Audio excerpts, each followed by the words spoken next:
Welcome to the deep dive. Today we're looking into a real biblical enigma, the Urim Thummim. Right, shrouded in mystery for centuries. Exactly. So this deep dive will explore, the historical fuzziness around it, this really wild modern claim of its reappearance. And the huge prophetic claims tied to it. Yeah. Our mission is basically to unpack all this, the physical description, the claimed link to end times prophecy. And how it really pushes against traditional ideas of, well, how God communicates. So the big question first, what was the Urim Thummim? Anyway, let's get into it. Okay, so traditionally scholars often see it as two separate things. Like stones or dice. Maybe, yeah. Yeah. Used for casting lots, Getting a simple yes or no answer from God, always linked to the high priest's breastplate in the text. Pretty straightforward then. Well, but there's this other view. Cornelius Van Dam, for instance, makes a compelling case. Okay. He argues it was actually a single object, a hendiad, basically. Hendiad, it's like two words for one concept. Exactly. Meaning something like perfect light or, unfailing revelation. Yeah. It suggests something much more direct. More than just yes, no. Definitely. Like maybe miraculous, direct communication. Okay, so that sets the stage. And this is where it gets really interesting. There's this individual, Dallas James. Right. He claims he actually possesses the Urim Thummim. Right. Not just an artifact, but the artifact. And he doesn't stop there.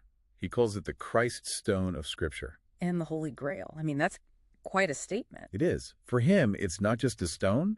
It's the key to understanding what he calls the mystery of Christ. Something he believes was hidden until now, these end times. How does he back that up? Sounds like a massive leap. Well, he goes into the New Testament. He actually retranslates verses like in Romans and Colossians. Retranslates how? Where the Greek has mysterion mystery, he argues it specifically means the Urim Thummim. He points to lexicons, like Sayers, defining mysterion as a hidden thing, or God's salvation plan, once hidden but now revealed. He feels standard translations kind of diluted that. Kind of watered it down. Yeah. And he says this artifact, the Urim Thummim he holds, is what now unveils that core truth. So what does this thing supposedly look like? He gives a very specific description. It's a flat oval jasper stone. Small, maybe 2 by 2.5 centimeters. Jasper. With a golden top and engravings. What kind of engraving? A tree of life, a serpent, Right. a lion, the Lion of Judah, couchant, sort of lying down but alert, and 7 eyes. 7 eyes. Right. And the lion's eyes are apparently jeweled, sapphire, or garnet, and he says they have a flashing brightness. Mm-hmm. He even mentions seeing a number 7 pattern inside the stone itself. That's incredibly detailed symbolism. Oh, absolutely. And he connects every part theologically. Yeah. Jasper is the New Jerusalem from Revelation. The gold top is the city's gold streets. Exactly. And the lion is Christ's kingship. He insists this single object allowed for detailed back-and-forth conversations with God. Not just yes-no like the old view. Right. He uses David asking multiple questions in 2 Samuel as proof against the simple lot-casting idea. It all feeds into his mystery of Christ idea being revealed now. But wait, wasn't there an appraisal? I remember reading it was dated much later. Yes, a 2001 appraisal called it Judicious Zionist Art, late 19th or early 20th century. So not ancient biblical. That's what the appraisal says.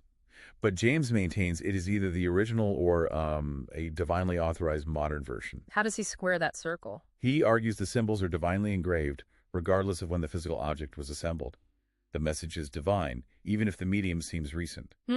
Okay. And the gold top, there was something about that too. Yes. An update in 2021 confirmed it's 12-karat gold. Okay. And the significance. Well, this is where it gets even more layered. James found out that Bislig, a place name in the Philippines, historically meant 12-karat gold in pre-colonial times. Bislig, Philippines. How does that connect? It ties into another belief he holds, partly from reading people like Stephen Oppenheimer.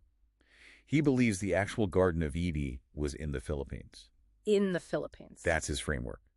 So finding 12-karat gold linked linguistically to a specific place in the Philippines. Means the gold is from Eden, from paradise. That's his conclusion, yeah. It connects the artifact directly back to the source, in his view. And isn't there a personal connection for him, too, with Bislig City? A very strong one. He claims he received a specific revelation back in 2017 that Bislig City would be prophetically significant in the end times. Wow. He even published this belief. And then, sort of confirming it for him, his wife's hometown is Bislig City. He sees that as, a divinely arranged life event. So the gold's from paradise, the stone has divine symbols. It's all woven together. Very much so. It's a real mix of personal revelation, the circumstantial links, historical theories. Yeah. It all builds his narrative.